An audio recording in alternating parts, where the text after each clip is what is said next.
नागपूरची विश्वासम sir. Thank you very much. धन्यवाद। श्री चंद्रशेखर जी। धन्यवाद सभापति जी। यूनियन बजट पे आपने मुझे मेरी बात रखने का मौका दिया। मैं सर्वप्रथम बहुजन समाज में जन्मे सभी संतों, गुरुओं, महान पुरुषों को नमन करता हूं। उनमें भी राष्ट्रपिता ज्योतिबा फूले, छत्रपति साहू जी महाराज, बाबा साहब अम्बेडकर, मान्यवर साहब श्री काशीराम, मान्यवर दीना भाना वाल्मीकि और मान्यवर महामना रामसु वर्मा जी को नमन करता हूं और अपने संसदीय क्षेत्र नगीना की जनता का आभार प्रकट करता हूं जिन्होंने मुझे चुनकर यहां भेजा है। सभापति जी, बजट केवल एक आर्थिक दस्तावेज नहीं होता, बल्कि यह सरकार की सोच, संवेदनशीलता और सामाजिक प्रतिबद्धता का प्रतिबिंब होता है। बजट यह तय करता है कि देश का विकास समावेशी होगा या चुनिंदा और सत्ता में बैठे लोग सबको साथ लेकर चलना चाहते हैं, कुछ लोगों को पीछे छोड़ देना चाहते हैं। विपक्ष के नाते हमारा कर्तव्य है कि हम सत्ता सवाल पूछे और कमियों की ओर ध्यान दिलाएं और देश के उन वर्गों की आवाज बने जो इस सदन में अक्सर आंकड़ों में गुम हो जाते हैं। लेकिन माननीय अध्यक्ष महोदय, असली सवाल यही से शुरू होता है, क्या यह बजट देश के गरीब, पिछड़े, दलित, आदिवासी, ओबीसी, अल्पसंख्यक और वंचित वर्गों की वास्तविक जरूरतों को समझता है, नहीं समझता है। मान्यवर, इस बजट में आर्थिक विकास की बातें अधिक है, लेकिन सामाजिक न्याय की आत्मा कमजोर। माननीय अध्यक्ष जी, सभापति जी, आज देश की सबसे बड़ी संकट बेरोजगारी। हर साल लगभग 1 करोड़ युवा रोजगार बाजार में आते हैं, लेकिन अस्थायी और सम्मानजनक नौकरियां और संपादन पैदा नहीं हो रही। इस बजट में स्किलिंग की बात की गई है, लेकिन स्किलिंग के बाद जॉब की गारंटी नहीं है। विशेष रूप से SC, ST और OBC समुदाय के युवाओं के लिए कोई अलग से लक्षित रोजगार योजना नहीं दिखाई देती है।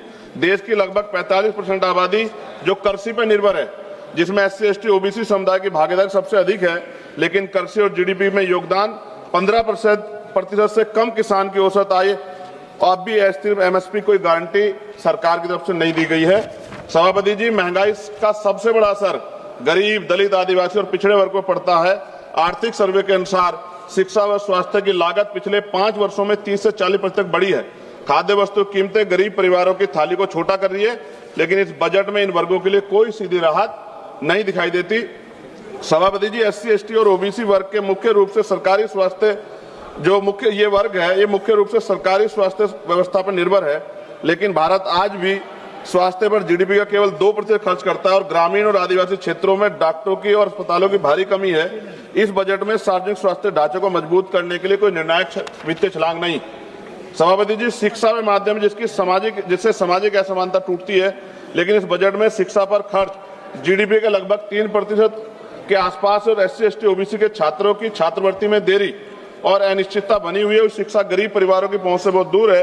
यह स्थिति समान अवसरों की अवधारणा को कमजोर करती है। सभापति जी, SC, ST, OBC के कल्याण के लिए सबसे बड़ी जिम्मेदारी राज्यों के पास होती है, लेकिन राज्यों के हिस्से की धनराशि सीमित है।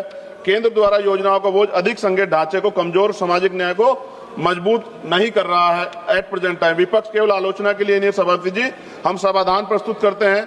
हमारी मांग है SC, ST, OBC के लिए लक्षित रोजगार मिशन चलाया जाए, छात्रवृत्ति को समयबद्ध और कानूनी प्रावधान किया जाए, शिक्षा और स्वास्थ्य पर GDP का न्यूनतम 6% खर्च हो, आरक्षित वर्गों के लिए विशेष उद्यमता और MSME पैकेज दिया जाए, आदिवासी और पिछड़े जिलों को विशेष सामाजिक आर्थिक विकास योजना चलाई जाए। माननीय सभापति जी, ये बजट आर्थिक विकास की तो बात करता है, लेकिन सामाजिक संतुलन और न्याय की भावना कमजोर दिखाई देती है। विपक्ष के नाते हम कहना चाहते हैं कि हम विरोधी नहीं है, लेकिन अब बहिष्करण और उपेक्षा के विरोधी है। जब तक SC, ST, OBC और वंचित और विकास की मुख्य धारा में बराबरी में शामिल हो, तब तक विकसित भारत का सपना अधूरा है। सभापति जी, सरकार 100 स्मार्ट सिटी की बात कर रही थी, लेकिन आज भी भारत में सफाई कर्मचारी, संविदा कर्मी गटर में उतरता है सर। और मैं सरकार से पूछना चाहता हूं, चांद पर पहुंच गए, लेकिन अपने भाइयों की सुरक्षा और तकनीकी मशीनें उनको क्यों नहीं उपलब्ध करा पाए? प्रमोशन में रिजर्वेशन SC, ST, OBC कर्मचारियों को नहीं मिल रहा है और पुरानी पेंशन सर मिलनी चाहिए, उस पर सरकार ने कोई जवाब नहीं दिया है। सभापति जी, बिजली के दाम उत्तर प्रदेश में देश की अपेक्षा, खत्म करूंगा सर, राष्ट्रपति भाषण पे भी आप देख रहे हैं मौका नहीं मिला, 12 दिन बाद वो मौका मिला है, तो जल्दी खत्म करो ना, कुछ मांगे तो अन्य राज्यों की तुलना में सर हमारे यहाँ यूपी में ज्यादा है, जिसमें किसान, बुनकर, छोटे उद्योग और आम उपभोक्ता प्रभावित होते हैं। और गैस सिलेंडर सर जब चुनाव आता है तो सब जगह 500 का और चुनाव के बाद सर 1000 रुपए का, ये मजाक उड़ता है सर गरीबों का। सभापति जी, 1 रुपए लीज पे पूंजीपतियों को जमीन दी जाती है, क्या ऐसी कोई योजना गरीबों के लिए भी आएगी, SC, ST, OBC माइनॉरिटी के लिए, कि उनको भी जमीन मिल जाए?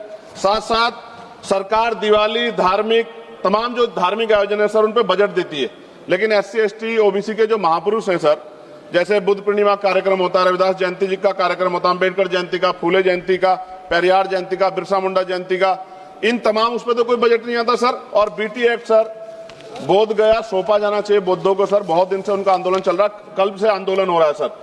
और अहिल्या भाई होलकर जी की देखिए आप मूर्ति तोड़ दी गई और बाबा साहब का पोस्टर जला रहे हैं सर मध्य प्रदेश में, सरकार ध्यान नहीं दे रही। आप अपनी मांग सर, हाँ मांग रख रहा हूँ सर। ऑलरेडी एक और प्रधानमंत्री आवास योजना का दावा है और उत्तराखंड के नैनीताल में हल्द्वानी में गरीब परिवारों को बेघर करने के लिए मकान तोड़े जा रहे हैं सर। कृपया पंजाब में जो बाढ़ आई थी सर, एक मिनट दीजिए सर, एक मिनट दीजिए। पंजाब में जो बाढ़ आई थी उनके लिए कोई विशेष योजना नहीं है और जातिगत जनगणना में जो सर OBC का कॉलम नहीं जोड़ा सर। मेरे लोकसभा क्षेत्र नगीना में हस्त निर्मित पेंटिंग ब्रुश कुटीर उद्योग, यह उद्योग पूरी तरह से हाथ से चलता है, दशकों तक कर मुक्त रहा, करीब 50% स्थानीय आबादी आजीविका इसी पे निर्भर है, 18% टैक्स लगा रखा। मेरी मांग है उसको 5% किया जाए सर। 2-3 मांगे सर, इनको उठा दो। काफी मांगे आपने कर दी सर, काफी मांगे कर दी। रेलवे कनेक्टिविटी का विस्तार सर हमारे नगीना लोकसभा क्षेत्र में किया जाए।